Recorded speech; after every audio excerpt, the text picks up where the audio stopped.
Assalamualaikum warahmatullahi wabarakatuh. Di sini saya perwakilan dari kelompok 6 akan membuka presentasi hasil kerja kami mengenai interview dan data collection metode dalam observasi. Mulai ke materi, alangkah baiknya saya perwakilan dari kelompok 6 akan memperkenalkan anggota kelompok kami. Yang pertama ada Yusma Abinaya dengan NPM akhir 143. Selanjutnya ada Dwi Atmaja dengan NPM akhir 157. Dan yang ketiga ada Ayunda Mentari dengan NPM akhir 168. Dan yang terakhir ada Sabrina Artiayu Safira dengan NPM akhir 322. Oke, jadi yang pertama di sini adalah kita membahas terkait interview ya. Jadi interview atau wawancara dalam melakukan sebuah penelitian. Nah, jadi di sini secara umum interview itu bisa didefinisikan atau bisa diartikan sebagai sebuah percakapan antara dua orang atau lebih yang memiliki sebuah makna atau memiliki sebuah tujuan. Nah, jadi interview di sini itu punya beberapa tipe seperti individual atau group interview ataupun unstructured atau structured interview atau face to face atau interview face to face atau interview telepon atau interview online. Oke, jadi yang pertama kita akan membahas terkait unstructured and structured interview. Jadi interview tidak terstruktur dan struktur. Jadi pertama secara mudahnya ini adalah interview tidak struktur itu interview yang dilakukan tanpa naskah, tanpa ada si orang yang melakukan interview atau interviewernya itu tidak menyiapkan sebuah list pertanyaan. Jadi apa saja yang nantinya akan ditanyakan. Nah, biasanya ini untuk tujuannya adalah untuk melakukan eksplorasi terhadap suatu topik atau terhadap suatu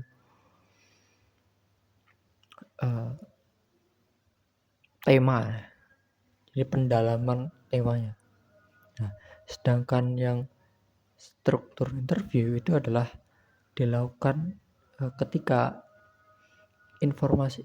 diketahui informasi apa yang sebenarnya telah dibutuhkan untuk keperluan penelitian.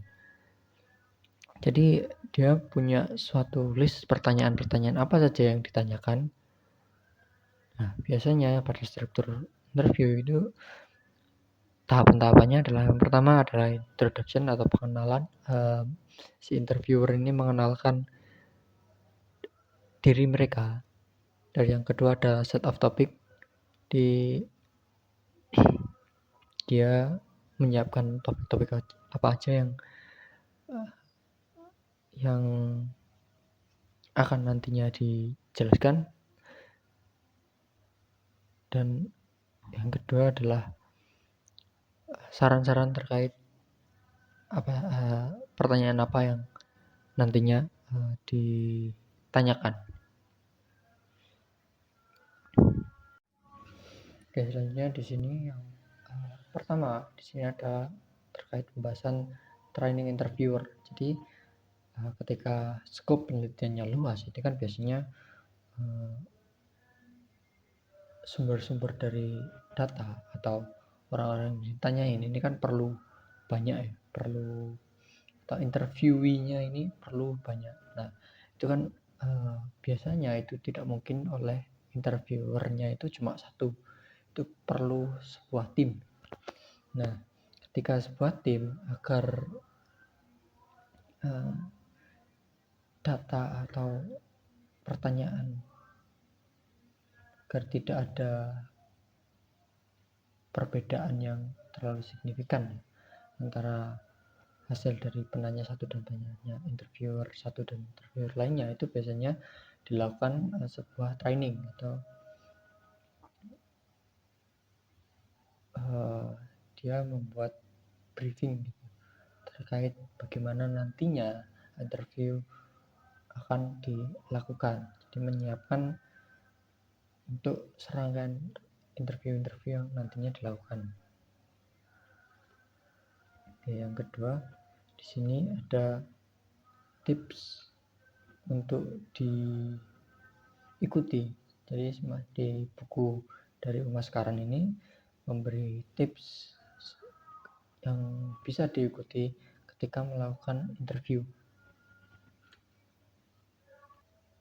Oke, jadi di sini aspek penting dalam melakukan interview itu adalah jadi informasi yang didapatkan dari interview itu harus bersih dari bias, atau di sini bias ini adalah mengacu pada error atau ketidakakuratan data yang telah dikumpulkan. Nah, bias ini biasa sumbernya itu bisa dari interviewer atau interviewee atau orang yang diwawancarai ataupun situasi dan kondisinya.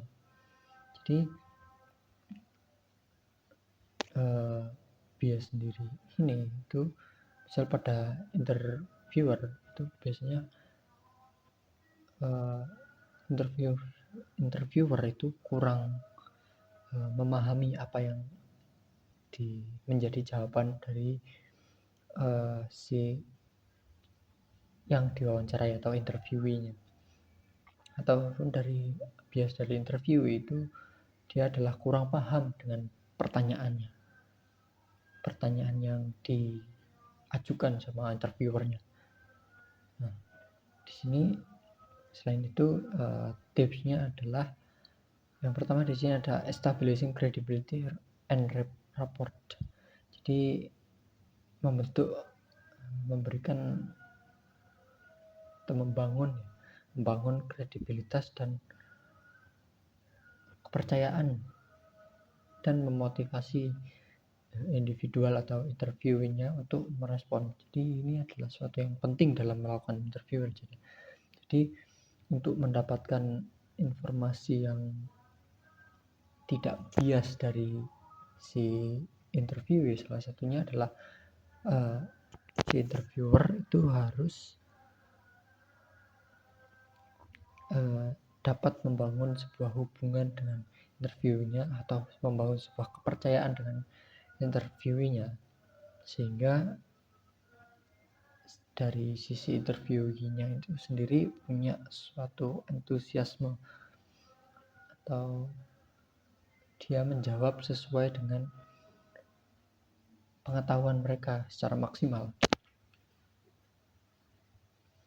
Nah, yang kedua yang perlu diperhatikan adalah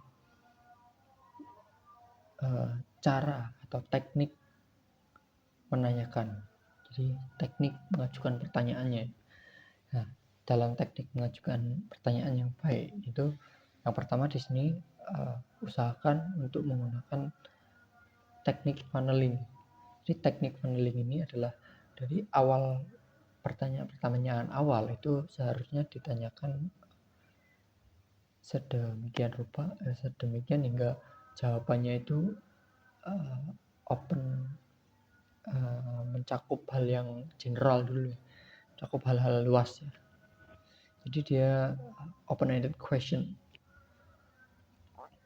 Jadi nantinya sehingga jawaban mereka itu luas dan nantinya memberikan impresi terkait situasinya atau kedepannya itu pertanyaan atau temanya itu tentang apa. Jadi ngasih pengetahuan kepada si interviewee-nya. Nah, dari pertanyaan awal yang luas nanti pertanyaan selanjutnya bisa diruncingkan terkait pembahasannya. Nah, teknik ini adalah teknik yang dinamakan funneling. Oke, yang kedua adalah seperti yang saya jabarkan tadi itu. Yang kedua ada unbiased question. Jadi dari interviewernya sendiri pertanyaan-pertanyaannya itu tidak boleh yang dapat menjerumuskan jawaban mereka, atau pertanyaan-pertanyaannya itu dapat mengarahkan jawaban dari si interview. Jadi pertanyaan-pertanyaannya ya harus sebisa mungkin netral atau sebisa mungkin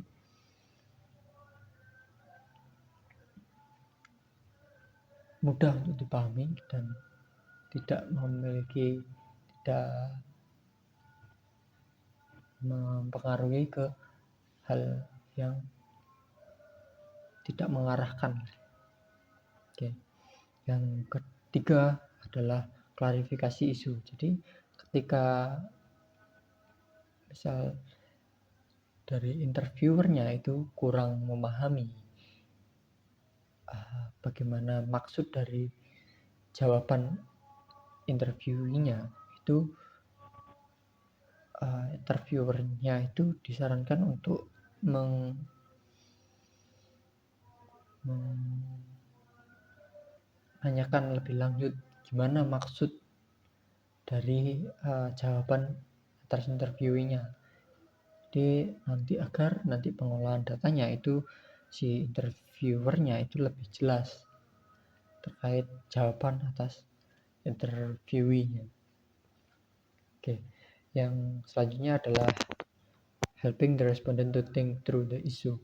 Jadi membantu responden untuk memberikan kejelasan terkait isu atau makna dari apa, kemana arahnya pertanyaannya. Misal kayak jawaban dari interviewernya itu dia cuma sesimpel jawab tidak tahu, maka si tugas dari interviewernya itu adalah dia membantu si interviewnya untuk memahami pertanyaannya, atau dia mengubah pertanyaan ke term-term yang lebih simpel atau istilah-istilah yang lebih simpel. Dan yang terakhir adalah taking notes. Jadi mencatat. Jadi setiap melakukan pertanyaan itu, karena tujuannya adalah untuk melakukan penelitian, maka taking notes ini sesuatu yang wajib ya sifatnya.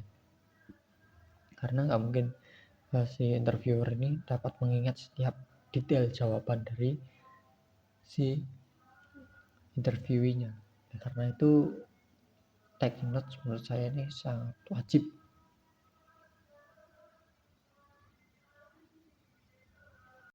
Saya akan membahas mengenai kelebihan dan kekurangan dari wawancara tatap muka dan wawancara melalui telepon. Di sini ada wawancara melalui tatap muka. Yang pertama, kelebihannya itu pertanyaannya itu bisa disesuaikan dan diperjelas secara langsung. Yang kedua itu respon dapat dipahami dan lebih akurat. Yang ketiga itu bisa menangkap isyarat nonverbal seperti ekspresi, gerakan tubuh, dan tanda stres yang dialami oleh yang kita wawancarai. Sedangkan kekurangannya itu biasanya itu kan ada yang kita wawancara itu jauh. Nah, itu membuat terbatasnya wilayah. Lalu yang kedua itu biaya yang dikeluarkan tentunya lebih besar karena kita seperti kayak mengeluarkan bensin dan segala macam. Yang ketiga, biaya pelatihan pewawancara yang tinggi. Yang keempat, responden bisa menjadi tidak nyaman karena kurang anonim. Jadi kayak intinya dia itu tidak ada privasinya. Nah, untuk kelebihan dari telepon, yang pertama itu bisa dijangkau banyak orang dalam waktu singkat. Yang kedua itu responden lebih nyaman karena tidak bertatap muka. Yang ketiga, lebih mudah mengungkapkan informasi pribadi. Dan untuk kekurangannya itu responden bisa menutup telepon kapan saja. Yang kedua itu caller ID bisa membuat orang enggan untuk menjawab. Jadi semisal ada nomor yang asing, biasanya itu beberapa orang itu takut untuk menjawabnya. Lalu yang ketiga itu tidak bisa melihat komunikasi secara nonverbal. Dan yang terakhir perlu janjian waktu. Ada computer assistant interview. Jadi di sini ada dua dua jenis. Yang pertama itu Computer Assistant Telephone Interview, itu sebuah metode wawancara telepon berbantuan komputer, di mana pertanyaan itu ditampilkan melalui software. Komputer melakukan panggilan dan jawaban responden langsung direkam dan disimpan secara otomatis. Nah, sistem ini memungkinkan survei dilakukan secara luas, bahkan internasional, serta dapat dilengkapi dengan perekam suara jika diizinkan oleh responden. Yang kedua itu ada Computer Assistant Personal Interview. Itu dapat diartikan sebuah metode wawancara tatap muka berbantuan komputer yang membutuhkan investasi besar, namun dapat diisi sendiri oleh responden menggunakan komputer mereka sehingga mengurangi kesalahan pencatatan terhadap hasil pada respondennya. Nah, di sini ada beberapa unggulan utama wawancara dengan basis berbantuan komputer. Yang pertama, proses pengumpulan datanya itu lebih cepat dan akurat. Yang kedua, analisisnya itu lebih mudah. Dan yang ketiga, biaya lapangannya lebih rendah. Ada grup interview, jadi interview itu dapat dilakukan oleh berkelompok, biasanya itu 8 sampai 10 kelompok. Nah, fokus grupnya ini itu sebuah metode pengumpulan data kualitatif yang melibatkan 8 sampai 10 peserta yang sudah saya katakan sebelumnya, yang dapat dipilih berdasarkan pengalaman atau pengetahuan terkait topik tertentu. Tujuannya ini untuk memperoleh opini, kesan, dan ide spontan melalui diskusi yang mengalir. Lalu moderatornya ini berperan sebagai mengarahkan jalannya diskusi, menjaga fokus, memastikan semua anggota itu berpartisipasi, serta mencatat dan merekam prosesnya. Meskipun relatif mudah dan cepat, data fokus grup ini bersifat kualitatif dan tidak mewakili populasi secara luas, karena peserta tidak dipilih secara ilmiah. Namun metode ini tuh sangat berguna untuk eksplorasi awal suatu konsep, karena interaksi antar anggota dapat memicu munculnya ide baru. Nah, lalu muncul teknologi namanya itu video conferencing, yaitu fokus grup ini bisa dilakukan di berbagai lokasi sekaligus dan tetap memungkinkan pengamatan verbal maupun nonverbal secara efektif. Berikutnya materi dari bab 8, Data Collection Method Observation. Metode observasi adalah teknik pengumpulan data dengan mengamati secara langsung perilaku, tindakan, atau peristiwa di lapangan. Seperti di pabrik, toko, kantor, atau ruang kerja. Teknik ini cocok digunakan saat peneliti ingin mengetahui perilaku nyata tanpa bertanya langsung kepada responden.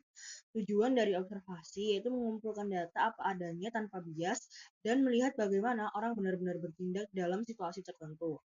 Kelebihan dari observasi, data lebih alami dan nyata, tidak dipengaruhi bias responden, namun kekurangannya memakan waktu lama, bisa sulit dilakukan, dan masalah etika terutama saat observasi tersamar.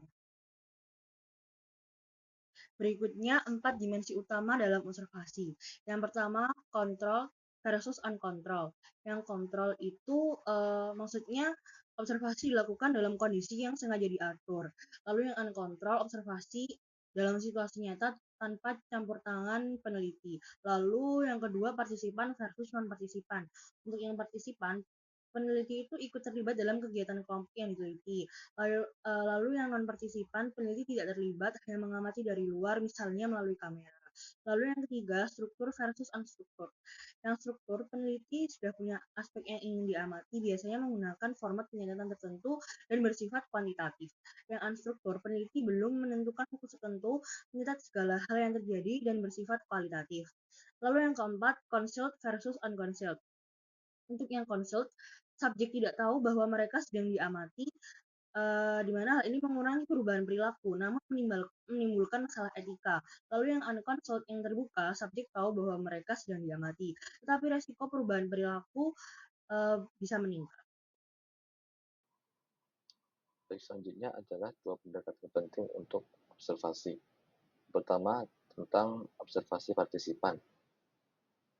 Jadi dalam pendekatan ini, peneliti itu akan yang pertama berinteraksi dengan subjek penelitian, yaitu orang-orang yang diteliti, dan bahkan berusaha menjadi bagian dari kelompok mereka. Kemudian mengambil peran dalam situasi yang diamati. Tingkat partisipasi ini dapat bervariasi seperti berikut. Partisipasi penuh, yaitu peneliti benar-benar menyatu dengan kelompok yang ditelitinya. Kemudian partisipasi sedang, yaitu peneliti terlibat, tetapi peran utamanya tetap sebagai peneliti. Kemudian the observation aspect of participant observation, atau aspek-aspek observasi dari observasi partisipan. Aspek observasi ini berfokus pada apa yang sebenarnya diamati oleh peneliti. Apa yang harus diamati itu ketika terlibat dalam observasi, peneliti harus memperhatikan hal-hal seperti berikut. Yang pertama, pengaturan fisik atau physical setting, jadi lingkungan fisik di mana kegiatan berlangsung, misalnya di kantor, pabrik, atau toko, jadi tempatnya penelitian itu dilakukan.